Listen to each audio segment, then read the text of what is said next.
Hi guys, now we're going to watch a video of Pauline Hanson from Channel 10 this week discussing the arrest of Ben Roberts-Smith, and she makes some great points. Why has it taken 17 years and why has it cost hundreds of millions of dollars to get to this point?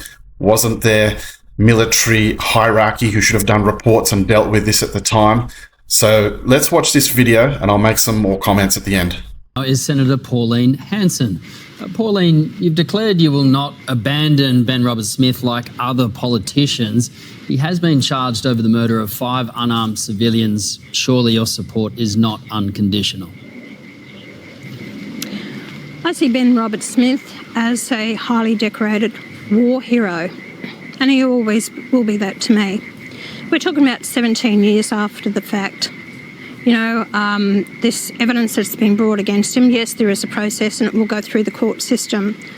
But I highly respect that man and what he's done. You know, I've been to Afghanistan and I saw the conditions over there. People were actually, you know, fighting for their life and trying to protect a nation against an evil regime.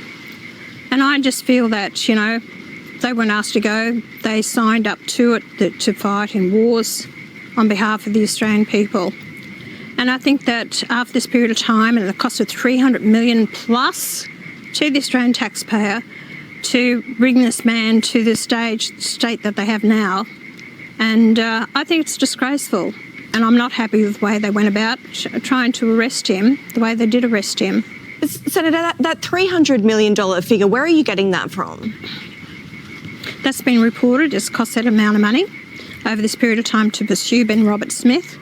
And, you know, I wish they would have put that money into helping defence personnel. Senator, I will just jump in there. $300 million, the entire budget of the Office of the Special Investigator in its existence is $261 million. That's all they've ever spent on 53 investigations, so that's not accurate. Over the period of time, I'm sorry, it has been reported. And actually, that's been, you know, stated to me by, I won't say who it was, but it has been stated to me. So it has been reported. It's been stated to me today by the Office of the Special Investigator. They've revealed that number exactly. How much does it cost? How much is it? You tell me then. What's your understanding? $261 million for 53 investigations, not one investigation into Ben Roberts-Smith. This is all part of the whole investigation that it's cost that, plus more money that it's cost. The Australian taxpayers. You know, I have veterans that have come back with PTSD and other concerns and issues. We've got homeless veterans out there, but we don't put that much effort into looking after them. You know, I think it's disgraceful.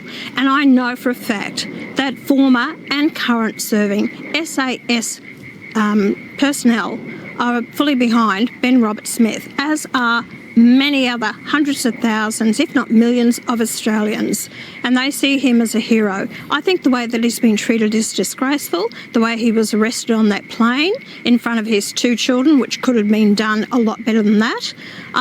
You know, there is a process, and I get that. I understand there is a process, but we're talking about 17 years later. So we train these people to go and fight in these circumstances. I haven't worn his shoes, neither has anyone else, to understand what it's like over there. I've been on the ground in Afghanistan before we pulled out, and it was horrendous what was happening. Can you trust these people? No way in the wide world. Senator, we obviously should. They won't protect themselves. We obviously should support all our soldiers when they return from war zones, but are you saying that they shouldn't face any accountability for their actions, that we just don't ask questions when they get home? 17 years later, what happened to the hierarchy? Why wasn't this reported sooner? Why have you let it go for 17 years for this to be dragged out now to this man? Why was he highly decorated, you know, in Australia? Why wasn't this brought out long before this? So there's a lot of questions to be asked. I'm doubtful, and I'm going to keep supporting Ben Roberts-Smith. There is a process. I went through that process myself, and remember, I was found guilty, but then on appeal, I was released from prison. My heart goes out to Ben Roberts-Smith. What you've just described of what he went through in leading up to his imprisonment or his arrest and leading up to it. I've been through that whole process, and it's not a very good process. And he's always maintained his innocence, as I did. So that will never leave this man or anyone else who goes through this process when they are innocent. Senator, I agree with you partially on the arrest. I think that could have been handled better personally as well. How divisive do you think this is going to be? Anzac Day is coming up. Do you think people will be upset enough to protest? Look, I don't know. People will make up their own minds whether they want to protest on Anzac Day with regard to this. But people are angry about it. I've had over 10,000 comments on my Facebook page and 45,000 likes on my Facebook page. That tells you that Australian people are not happy about this. We understand there is a process, but like I said, so long after the fact, and I'll keep saying this, what about his hierarchy, people who are above him? Why weren't reports done? Why wasn't this dealt with long before this? So I will keep standing by Ben Roberts-Smith, and I hope he's watching this. Ben, I understand what you're going through in so many ways, but the Australian people are behind you.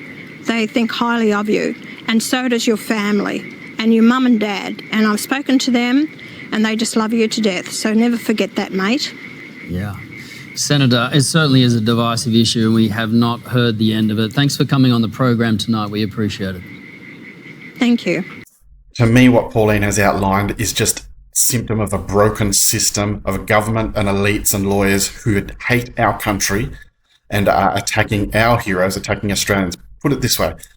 That soldier was in another country defending Australian lives. He didn't do any harm to Australian soldiers or Australians, and he was there to protect our values and hold up our way of life.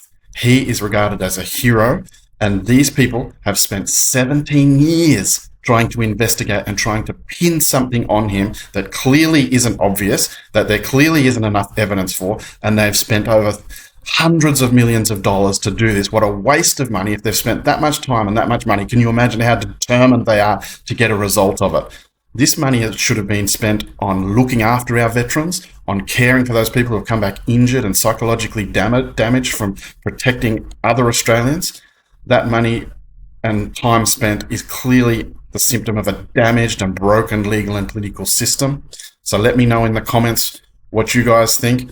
The time, the money, there should have been hierarchy who have done reports on this. This should have been dealt with behind closed doors within the military. To do this as such a public spectacle is so damaging to our defence force and to our national psyche, and everything about this is wrong. Let me know what you guys think in the comments. I'll be interested to hear. We'll see you on the next one. We'll see how this all plays out. Hopefully there's not enough evidence to convict, and hopefully his hero status is upheld, just because for the mere sake that this whole process has been done like a dog's breakfast and is an embarrassment and a shame to our culture and our country for people who are defending us.